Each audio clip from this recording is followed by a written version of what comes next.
주님의 말씀입니다. 경청하십시오. 뿌리는 자는 말씀을 뿌리는 것이라.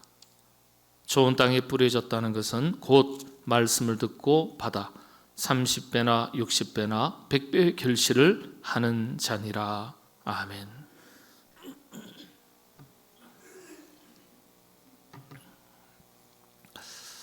얼마 전에 제가 유튜브를 보다가 우연찮게 꽤나 유명한 선배되는 목사님 설교하는 내용을 잠깐 들었습니다.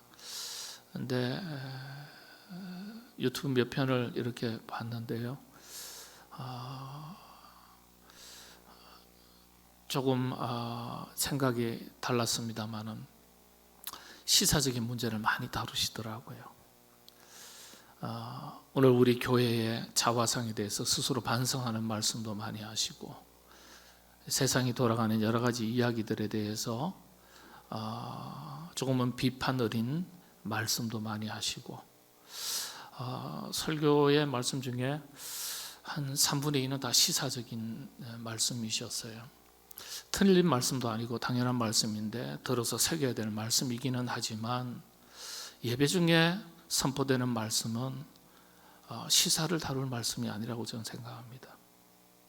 왜냐하면 우리가 하나님의 말씀에 집중하면 시사를 찾아낼 수 있고, 읽을 줄 알고, 해석할 줄 알고, 분별할 줄 압니다. 말씀이 있으면 굳이 시사적인 것을 다루지 않아도 세상 돌아가는 것에 대해서 영적인 안목이 있기 때문에 얼마든지 해석하고 판단하고 분별하고 어떻게 살아야 하는지 스스로 깨닫고 다짐할 수 있습니다. 그래서 말씀에 집중해야 되는데 그렇지가 않더라고요. 한 2분 제가 우리 교단이 아닌 분도 봤는데, 입만 열면 시사적이고 입만 여시면은 교회, 오늘 우리 교회가 왜 이러냐, 맞는 말씀이죠. 그런 것만 다루시더라고요. 그런 걸 우리가 모르는 것도 아니고, 우리가 정말 모르는 것은 하나님의 말씀을 정말 제대로 깨닫지 못하고 하나님 말씀 앞에서 새로운 믿음의 결단이 없기 때문에 문제가 생기는 것이지, 시사적인 것을 몰라서 문제가 생기는 건 아니거든요.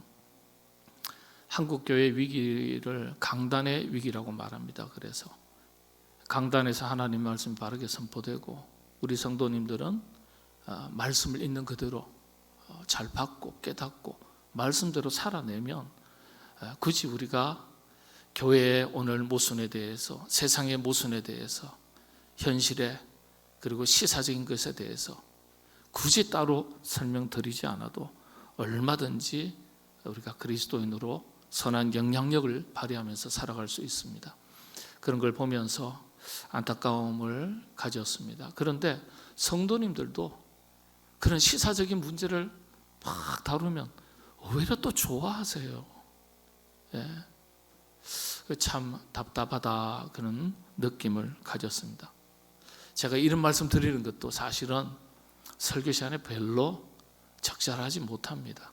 오로지 하나님 말씀만 집중하면 그 말씀이 여러분의 등불이 되기 때문에 시사적인 것, 세상적인 것, 우리의 공동체에 대한 것, 어떤 것도 따로 말씀드리지 않아도 다 깨닫고 어찌 살아야 하는지 다 아시거든요. 여러분, 그래서 항상 말씀에 집중하시게 되기를 바랍니다. 오늘 본문 이야기는 몇 주 전 다루었던 말씀인데요, 그때는 씨에 대해서 말씀을 드렸습니다. 오늘은 그 씨가 떨어지는 땅에 대해서 살펴보겠습니다. 전통적으로 성경에서 말하는 씨가 가지는 의미 4가지라고 말씀드렸는데, 간단하게 다시 한번 되짚어 보겠습니다. 첫 번째 씨는 하나님의 말씀을 의미합니다. 30배, 60배, 100배 열매를 거둔다는 것, 영혼 구원의 열매를 말합니다. 동시에 하나님의 나라 확장을 의미한다고 말씀드렸습니다. 두 번째, 이 씨는요, 우리의 믿음을 의미한다 말씀드렸습니다. 여러분 기억할 것은 겨자씨만한 믿음이 있으면 이 산이 들려 저 바다에 잠기우라 하면 그대로 시행되리라 하셨는데요. 우리의 믿음이 기적을 만들어내는 것이 아니고 하나님께서 우리의 믿음을 보시고 기뻐하시며 우리에게 기적을 베푸시는 것입니다. 그래서 나의 믿음이 산을 옮기는 것이 아니라 나의 믿음을 보시고 하나님께서 그 산을 옮겨주시는 것이죠. 그래서 우리의 믿음이 하나님께서 기뻐하시는 믿음이 되는 것이 중요합니다. 믿음 있는 자를 보시고 하나님은 기뻐하십니다. 저와 여러분 우리 모두 하나님을 기쁘시게 하는 신앙생활 하시게 되기를 바랍니다. 세 번째, 이 씨라는 것은 그리스도인을 말합니다. 초대교회 박해받던 시절 사방으로 흩어진 그리스도인들을 가리켜 디아스포라, 스포라 씨앗, 디아 흩어진 씨앗 그렇게 불렀습니다. 말씀의 씨앗이 10년 가운데 떨어지니까 그 말씀을 받은 그리스도인들이 또 다른 복음의 씨앗이 된 것입니다. 복음의 사명을 감당하는 복음의 씨앗으로 여러분 살아가시게 되기를 바랍니다. 네 번째 의미로서 씨는 생명을 의미합니다. 동시에 헌신을 의미합니다. 예나 지금이나 가정도 교회도 그리고 국가도 어떠한 공동체든지 헌신된 사람을 통해서 그 공동체가 굳건하게 지켜지고 발전하고 성장해 왔습니다. 자발적 헌신의 출발점은요, 사랑에서부터 시작이 됩니다. 하나님은 자발적 헌신을 요청하셨습니다. 하나님을 사랑하라, 이웃을 사랑하라. 여러분, 헌신 없는 사랑이 없고 사랑 없는 헌신이 없습니다. 저와 여러분 우리 모두 헌신된 일꾼으로 살아가시게 되기를 바랍니다. 특별히 근본에 피택된 모든 일꾼들은 정말 헌신된 일꾼으로 교회의 온 성도들에게 자랑이 되고 기쁨이 되고 하나님께서도 기뻐하시는 귀한 믿음의 일꾼으로 임직 받으시기를 바랍니다. 자, 오늘 이제 씨앗을 넘어서 땅에 대해서 살피겠습니다. 자, 씨가 각각 서로 다른 땅에 뿌려졌습니다. 이건 너무나 우리가 많이 들어서 잘 아는 내용입니다. 그렇지만 좀 더 깊이 들여다보면 우리가 미처 발견하지 못한 내용들이 많이 있습니다. 한번 생각해 보겠습니다. 8월 첫째 주에 우리가 10월 달에 성경 퀴즈 대회를 위한 예상 문제라 그럴까요? 범위를 발표하도록 하겠습니다. 이건 들어갈지 안 들어갈지 잘 모르겠습니다. 자, 네 종류의 땅이라고 했습니다. 첫 번째가 어떤 땅입니까? 길가. 두 번째는요, 돌밭. 세 번째는요, 가시떨기 땅. 네 번째는 좋은 땅입니다. 주님께서 각각의 의미를 직접 설명하셨어요. 첫째는 길가에 떨어진 씨는요, 새들이 와서 먹어버렸다. 주님께서 직접 설명하시기를 이건 사탄이 즉시 와서 그 말씀을 빼앗아 버린 것이라고 일러주셨습니다. 두 번째 돌밭은 말씀을 기쁨으로 듣기는 하지만은 뿌리가 없기 때문에 환난이나 박해, 시험이나 고난이겠죠. 이런 것들이 닥치면 그 즉시 넘어지는 것이라 설명을 해주셨어요. 세 번째 가시떨기 땅은요, 가시 때문에 자라지 못하는 것이라고 설명하시면서 세상의 염려, 재물의 유혹, 그리고 여러 가지 욕심 때문에 성장하지도 못하고 결실하지도 못하는 것이라고 말씀을 해주셨습니다. 이 세 번째 땅의 가장 큰 문제는 생명은 붙어 있지만 성장도 없고 성숙도 없습니다. 그러니까 당연히 열매도 없죠. 사실 겨우 생명만 붙어 있지 그 기능과 역할은 상실한 것을 말합니다. 사실상 죽어가는 것입니다. 네 번째 좋은 땅은요, 따로 설명할 필요가 없겠죠. 30배, 60배, 100배 열매를 거두는 것이라고 말씀해 주셨습니다. 그런데 한 가지 생각해 보십시오. 주인의 입장에서 가만히 살펴보면 씨앗의 4분의 3을 손실한 겁니다. 이만저만한 손실이 아니에요. 농사 짓는 농부가 씨앗을 뿌렸는데 4분의 3을 잃어버렸다. 농부에게는 큰 충격이에요. 주님께서 이 말씀을 하신 것은요, 정말 안타까움을 가지고 말씀하신 거예요. 정말 안타까움을 가지고 말씀하신 거예요. 그냥 비유의 말씀이구나, 이 정도로만 받을 말씀이 아니라 주님의 이 이야기를 하신 주님의 의도는요, 정말 속이 타고 불이 나서 하시는 말씀이에요. 그걸 읽으셔야 돼요. 우리가 하나님의 말씀, 주님의 말씀 읽을 때는 그 말씀을 통해서 주님의 마음을 읽는 것이 정확하게 읽는 것입니다. 안타까움을 가지고 하신 말씀이에요. 결실할 수 있었던 땅은 하나밖에 없었습니다. 이건 오늘날 이 땅을 살아가는 네 종류의 그리스도인을 말하는 것이다, 이렇게 주장하는 학자도 있고요.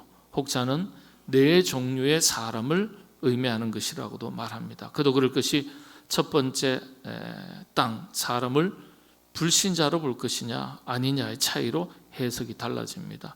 후자가 좀 더 전통적인 견해입니다. 조금 더 깊이 한번 살펴보겠습니다. 첫 번째 땅이 길가 땅입니다. 자, 이 땅의 문제가 무엇이죠? 이 땅의 문제, 주님은 길가에 뿌려진 씨앗이 자라지 못한 이유를 길가에 떨어졌기 때문이라고 설명하지 않았어요.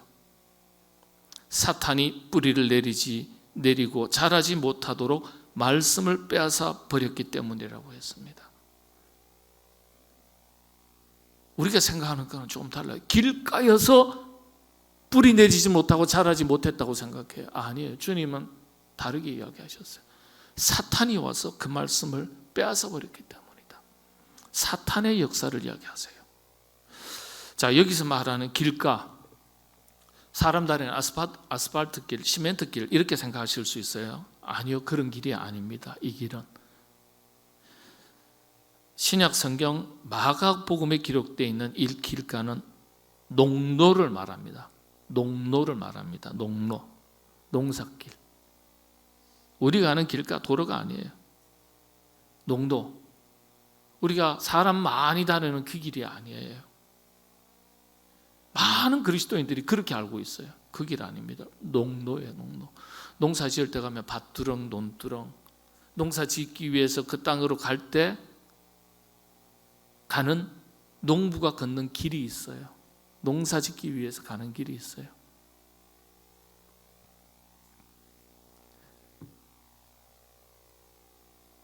이 농로는 뿌리를 내릴 수 있는 땅입니다. 뿌리를 내릴 수 있는 땅이에요. 뿌리 내릴 수 없는 땅이라고 생각하시면 안 돼요. 조금 더 자연 환경을 설명을 드리면 4월쯤에 이스라엘 지역에 4월쯤 보리와 밀을 추수한 다음에는요, 10월까지 밭을 이렇게 묵혀두기 때문에 사람들이 밭으로 다녀서 없던 길이 생기는 경우도 있어요. 사람들이 많이 다니는 길이 아니에요. 농부가 다니는 길이에요. 또 흔히 하는 말대로 논두렁, 밭두렁이에요. 밭과 밭 사이에 경계가 되는 땅이라고 정확하게 추석이 되어 있습니다. 농로의 길을 말합니다. 근데 주인이 씨를 뿌리다가 어떤 씨들이 그런 농로에도 떨어진 씨앗이 있다는 거예요. 어쩌다 그런 곳에 떨어져도 자라려면 자랍니다. 여러분, 그렇지 않습니까? 복음의 불모지에 말씀의 씨앗이 떨어져도 복음이 자라는 것과 마찬가지예요. 그런데 자라지 못했습니다. 땅이 농로여서 그렇습니까? 길가여서 그렇습니까? 길가에 떨어졌지만 길가였기 때문이라고 주님께서 말씀하시지 않고 주님은 사탄의 역사를 말합니다. 아주 중요한 거죠. 여러분, 악한 영이 역사하면 환경과 관계없이 시험 들고 병 들어요. 다시 말씀드리면 신앙생활에 환경이 문제가 아니에요. 신앙생활의 연수가 문제가 아니에요. 신앙생활 잘 하셔야 돼요. 왜요? 지금도 사탄은, 악한 영은 두루 다니면서 그 삼킬 자를 우는 사자와 같이 찾는다고 베드로전서 5장 8절에서 9절 말씀에 분명하게 기록해 두고 있습니다. 영적인 분별력과 힘이 있어야 이길 수 있습니다. 영적인 무장을 잘 갖춰야 되는 거예요.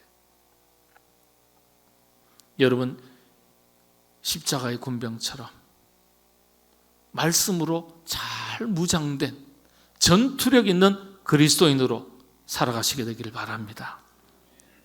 두 번째, 돌밭, 돌짝밭 그러기도 하죠. 돌밭, 자갈밭이라고 생각해요. 예전에 어릴 때 어느 목사님이 있을 때 자갈밭에 뿌려서 뭐가 나겠냐, 자갈밭이나 길가나 뭐 헷갈려가지고 그 어릴 때는 이게 분별이 안 되더라고요. 이해가 안 되더라고요. 돌밭, 이 땅의 문제를 무엇이라고 주님께서 설명하셨어요? 이래서 환경이 중요해요. 환경을 이해하는 게 중요하거든요.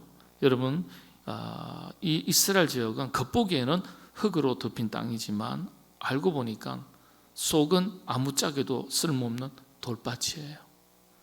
돌로 가득 찬 땅을 말하는 게 아니에요. 여러분, 이스라엘 땅은 대부분 겉은 마사토, 흙으로 덮여 있지만은 살짝 걷어내면 그 속은 바위가 깔린, 돌이 깔린 박토라고 말합니다. 박토, 이런 박토에 척박한 땅입니다. 가만히 들여다보면 뿌리가 없다 하셨어요. 뿌리를 내리지 못했다 그랬어요. 뿌리가 없다는 말은 생명력이 없다는 말이에요. 곧 죽은 것이나 다름없음을 말하는 것입니다. 여러분, 이 말씀을 가만히 읽다 보면 이 비유에 적절한 교회가 있습니다. 소아시아 7교회, 초대교회 7교회 중에 한 교회가 생각납니다. 어떤 교회죠? 4대 교회입니다. 4대 교회를 가리켜 성령님께서 뭐라고 말씀하셨어요? 네가 살아있다고는 하지만 실상은 죽은 자로다. 죽은 것이로다. 여러분, 4대 교회는요, 초대교회 7교회 중에서 굉장히 부자교회입니다. 라우디게아 교회하고 더불어서요. 겉보기에는 화려합니다. 그런데 이 교회에 대한 하나님의 말씀드린 대로 네가 살아있다고는 말하지만은 실상은 죽은 것이다. 죽은 교회다. 죽은 그리스도인이다. 이렇게 말씀하셨어요. 또 이 말씀은 어쩌면 바리새인에게 하셨던 말씀과도 일맥상통하는 말씀이죠. 바리새인들에게 하신 주님의 책망의 말씀이 어떤 것입니까? 이 회칠한 무덤 같은 자들아 그랬어요. 회칠한 무덤 같은 자들. 회를 어디에 칠합니까? 무덤의 관짝 위에다가 칠하는 거거든요. 겉보기에는 하얀 색깔로 깨끗해 보이지만 그 속에는 부패한 시신이 썩어 들어가는 거예요. 겉과 속이 다른 것을 두고 하신 말씀입니다. 여러분, 이 돌밭은 겉은 흙이지만 바로 얕은 흙을 걷어내면 그 속은 아무런 생명도 뿌리내리고 자랄 수 없는 거친 바위, 돌로 가득 차 있는 것을 말하는 겁니다. 여러분, 말씀 바꾸면 겉보기에는 그리스도인이에요. 겉보기에는 하나님의 백성이에요. 겉보기에는 목사고, 겉보기에는 우리 권사님, 집사님, 장로님, 겉보기에는 그리스도인이에요. 그런데 그리스도인의 삶의 내용이 그 속에 없다는 뜻이에요. 그에 걸맞는 삶의 내용이 없다는 거예요. 여러분, 특별히 이번에 피택받는 분들, 피택받으신 분들, 임직을 앞두고 열심히 모이고 공부하시는데 임직 받기 전에 자기 직분에 맞는 삶의 내용과 헌신의 내용이 뒤따르지 않는 재직이 되면 부끄러운 재직이 되는 거예요.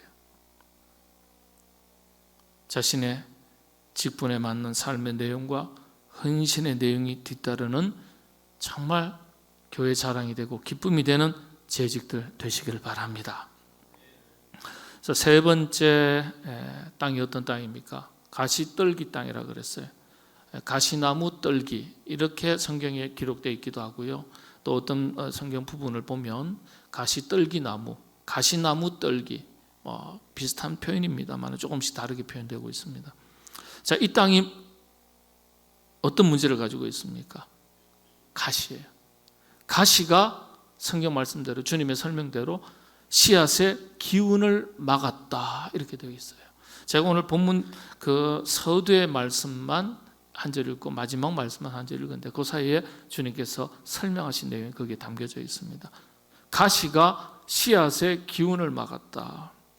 그러시면서 가시는 세상의 염려, 재물의 유혹, 기타 욕심이라고 설명해 주셨어요. 세상살이의 걱정을 말합니다. 재물의 유혹, 재물의 마음을 빼앗겼다는 얘기예요. 물질 우상, 물질 우선주의, 물질주의에 딱 사로잡힌 것을 지적하시는 말씀이에요. 기타 욕심은 어떤 걸까요? 요한 1서 2장 16절에 있는 말씀대로 육신의 정욕, 안목의 정욕, 이생의 자랑을 말합니다. 이 모든 것은 다 아버지께로부터 온 것이 아니요 세상에서부터 온 것이다 이렇게 설명하셨어요. 한마디로 가시떨기 땅은요 세속화된 현장을 말합니다. 세속주의를 말하는 거예요. 세속화의 거대한 물결 속에 신앙인들이 그 파고를 헤쳐 넘어서야 하는데 넘어서지 못하고 파묻히고 매몰되는 것을 말합니다. 그 기운이 그 가시가 기운을 막았다. 세속의 거대한 물결이 우리로 하여금 성장하지도 못하게 하고 성숙되게 하지도 못한 거예요. 이건 돈이 될 수도 있고 명예가 될 수도 있고 성공에 대한 집착이 될 수도 있고 자기 성취에 대한 욕망이 될 수도 있는 거예요. 근데 결국 그 결과가 무엇입니까? 기운을 막았다는 거예요. 성장과 성숙이 없다는 거예요. 결과는 열매가 없습니다. 열매는 유익과 기쁨이잖아요. 자신에게도 기쁨이 되지 않고 하나님께도 기쁨이 되지 않는 걸 말합니다. 이런 그리스도인들이 있을 수 있습니다. 이런 그리스도인들의 특징이요 진정한 내적 기쁨이 없다는 거예요. 왜냐? 그 안에 열매가 없기 때문에. 그러니까 영적인 열매가 없기 때문에 세속의 열매를 가지고 자기 행복을 삼고 기쁨으로 삼아요. 우리 그리스도인들은 세상에서 주어지는 다양한 기쁨, 행복도 누리는 것 당연합니다. 이 세상을 이원론적으로 보셔서는 안 돼요. 이 세상도 하나님께서 우리에게 주신 선물 중에 하나예요. 잘 누려야 되지만은 보다 더 근원적으로 하나님으로 인한 내적인 기쁨이 있어야 되는 거예요. 진정한 내적 기쁨이 없다는 거예요. 신앙생활이 형식적이고 의무적이고 매너리즘에 빠진 경우가 많습니다. 활력이 없고 헌신의 강도도 약하고 기운이 없으니까 무슨 기운으로 헌신하겠어요? 성장이 없으니까 무슨 열매가 있겠습니까? 세속화된 형식화된 그리스도인들 그리고 교회가 여기에 해당됩니다. 또 이 가시떨기는 내적인 문제만이 아니라 외적인 문제, 곧 환경의 문제를 통칭하는 표현으로 그렇게 해석을 많이 합니다. 지나치게 바쁘고 비신앙적인 문화와 환경들로 둘러싸인 채 살아가는 사람들을 말하죠. 우리 그리스도인들도 그 속에 있죠. 그래서 그리스도인들은요 환경 탓, 남 탓 하지 말아야 됩니다. 환경을 이길 수 있는 사람이 되어야 되죠. 환경을 이길 수 있는 힘이 되는 능력이 되는 말씀을 붙들고 살아가는 사람인데 환경을 못 이긴다. 말씀의 능력이 없다는 거예요. 말씀을 잃어버렸기 때문이죠. 이 가시떨기 이야기 땅을 가만히 보면요 미래가 보이지 않아요. 기운을 막았으니까 자라지 못하잖아요. 그 사람에게는 미래가 보이지 않습니다. 미래가 없다는 거예요. 그리스도인들은 현실이 아무리 어려워도 미래를 볼 줄 알고 미래를 말할 줄 아는 사람들이어야 합니다. 성경의 위대한 인물들의 공통점은 작은 자기를 넘어서서 보다 더 큰 자기를 향해서 나아갈 줄 알았던 사람입니다. 어떠한 고난과 시련 속에서도 그 속에 파묻혀서 매몰돼서 자기의 정체성을 잃어버린 사람이 아니라 미래를 꿈꾸고 미래를 말할 줄 알고 미래를 향해서 끊임없이 도전했던 사람들입니다. 미래지향적인 사람들입니다. 그리스도인들도 교회도 미래를 향해서 끊임없이 변화해 나가야 돼요. 기운이 뻗어나가야 돼요. 여러분들 여러분들이 그런 하나님의 백성들 되시고 우리 교회가 그런 미래지향적인 기운이 뻗어나가는 교회로 날마다 든든히 서갈 수 있도록 하나님께서 은혜 더해 주시기를 바랍니다. 네 번째, 좋은 땅. 이 땅에 대해서 무슨 또 다른 설명이 필요하겠습니까만은 자세히 들여다볼 내용이 있습니다. 우리나라는요, 땅이 좋아서 그런지 좋은 땅에 그저 씨를 뿌리기만 하면 잘, 그리고 가꾸기만 하면 대체로 다 잘 자라요. 그런데 성경의 땅은 그렇지 않습니다. 성경에서 말하는 좋은 땅은 그냥 있는 좋은 옥토가 아니에요. 이스라엘 백성들에게 약속하신 땅을 성경은 젖과 꿀이 흐르는 땅이라고 그렇게 설명해 주셨어요. 이스라엘 12 정탐꾼 중에서 여호수아와 갈렙 두 사람을 빼고 10명이 돌아와서는 뭐라고 보고했습니까? 죽음의 땅이라 그랬어요. 여호수아와 갈렙 이 두 사람은 과연 젖과 꿀이 흐르는 약속의 땅, 아름다운 땅이라고 했어요. 성경에 분명히 보면 아름다운 땅이라고 했어요. 과연 아름다운 땅입니다. 여러분 가만히 생각해 보십시오. 좋은 땅은 그냥 주어진 좋은 땅을 말하는 게 아니에요. 정복하고 다스리고 가꾸어서 그 땅을 좋은 땅으로 만들어 가라는 말씀이에요. 가나안 땅을 젖과 꿀이 흐르는 땅이라고 한 것은 바로 그런 의미입니다. 앞서 말씀드린 대로 이스라엘 땅은 박토입니다. 토질 자체가 좋지 않아요. 좋은 땅을 만들기 위해서 수없이 땅을 뒤집고 갈아엎고 돌을 걸러내고 기경해야만 됩니다. 한두 번 해서 될 일이 아니에요. 그런 일을 수없이 반복해야 그 땅이 좋은 땅이 되는 거예요. 그래서 이스라엘 백성들에게는요, 좋은 땅이란 수없이 반복해서 돌을 걸러내고 갈아엎는 일을 반복해서 만들어진 땅이라는 이미지가 머릿속에 강하게 꽉 박혀 있습니다. 좋은 땅. 당장 제주도만 가봐도 그걸 알 수 있어요. 현모암이요. 그게 뭘 하려고 그러면 전부 다 현모암이잖아요. 제주도에 돌이 많다 그러잖아요. 그 돌을 탁 걷어내가지고 뭘 심어서 자라게 할 수 있는 땅으로 바꿀 때 좋은 땅이 되는 거예요. 본문에서 말하는 좋은 땅은 바로 그런 땅을 좋은 땅이라고 말하는 겁니다. 여러분, 처음부터 좋은 땅 없어요. 길가밭도 그런 과정을 거치면 좋은 땅이 되고 돌밭도 그런 과정을 거치면 좋은 땅이 됩니다. 가시떨기밭도 가시를 걷어내고 갈면 좋은 옥토가 되는 거예요. 그런 과정을 거친 땅이 마침내 옥토, 좋은 땅이 되는 거예요. 좋은 땅이 처음부터 좋은 땅이 아니에요. 주님께서 하신 말씀의 의미가 바로 이런 의미입니다. 불모지, 황무지가 그런 과정을 거쳐서 옥토가 된다. 너희도 그런 좋은 땅이 되라. 이런 뜻이에요. 본문 이야기를 통해서 주님께서 우리에게 하시고 싶은 말씀이 바로 이것입니다. 좋은 옥토 되는 과정을 거쳐야 된다. 좋은 옥토 되는 과정을 거쳐야 된다. 그런 옥토가 되었을 때 씨앗이 뿌리 내리고 자라서 결실하는 것임을 말씀하신 거예요.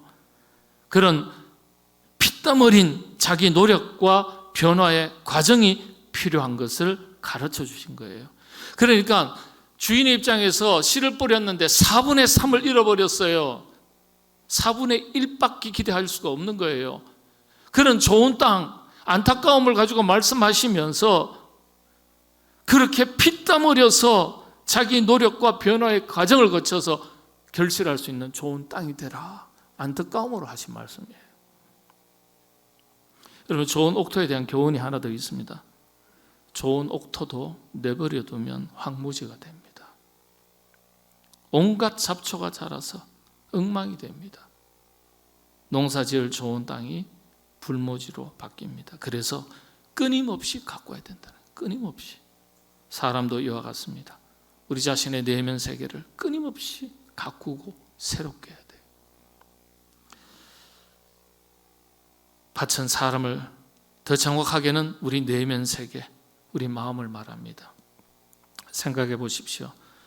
여러분 자신의 마음밭은 어떤 밭이십니까? 좋은 옥토이십니까? 아유, 가시밭이에요. 길가예요. 돌밭이에요.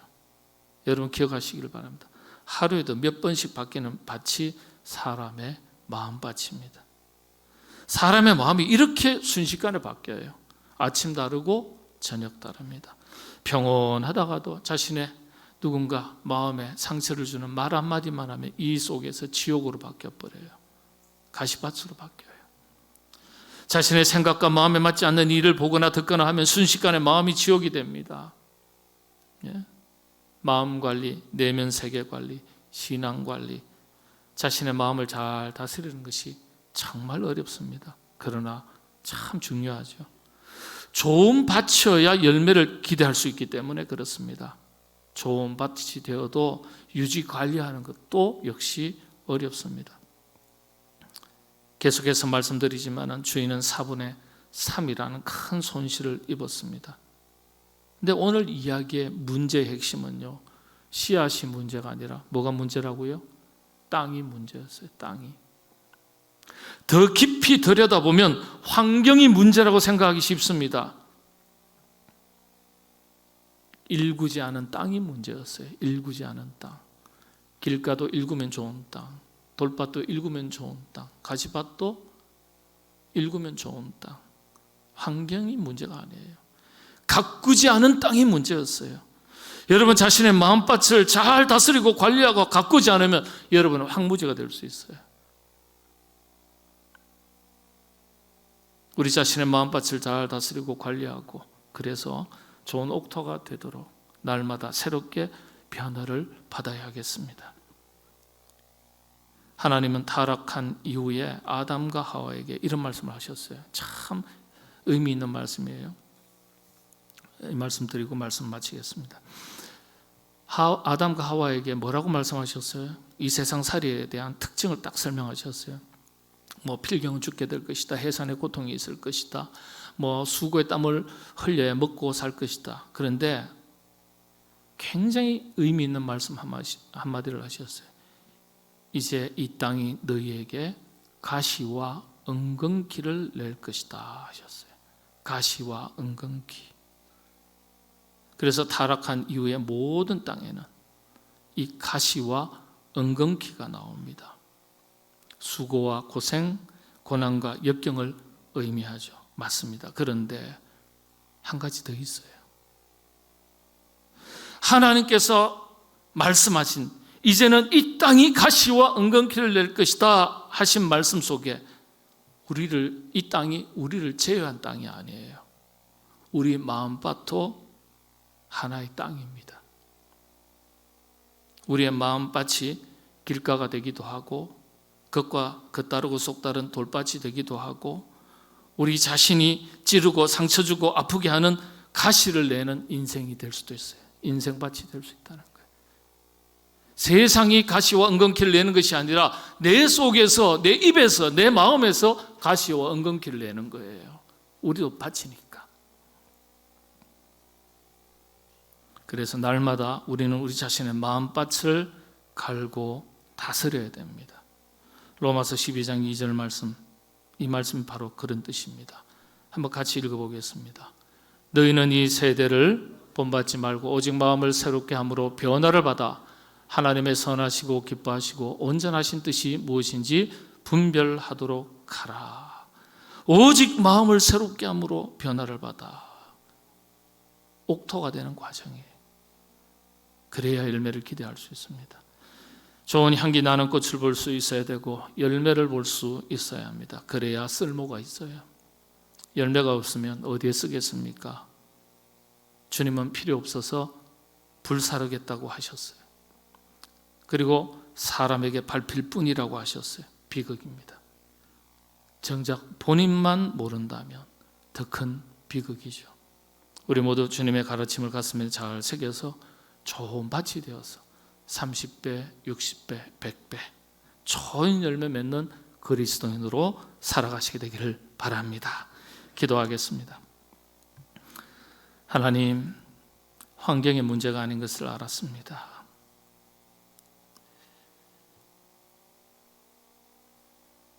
변화를 받고 가꾸고 기경해야 될 수고의 땀을 흘려야 좋은 밭이 되는 것임을 다시 한번 알게 해주셨으니 하나님, 우리의 심령의 밭이 주님께서 기대하시는 좋은 밭이 되는 하나님의 사람으로 살게 하여 주옵소서. 30배, 6배, 100배 결실하여 우리 자신도 기뻐하고 행복해하고 하나님께서도 크게 기뻐하실 수 있는 열매 있는 하나님의 사람으로 살게 하여 주옵소서. 나도 먹고 남도 먹일 수 있는 열매가 풍성한 선한 영향력을 끼치는 그리스도인이 되어 살아가게 하여 주옵소서. 우리 교회가 그런 교회로 날마다 든든하게 서갈 수 있도록 은혜를 더하여 주시옵소서. 예수님의 이름으로 기도하옵나이다. 아멘.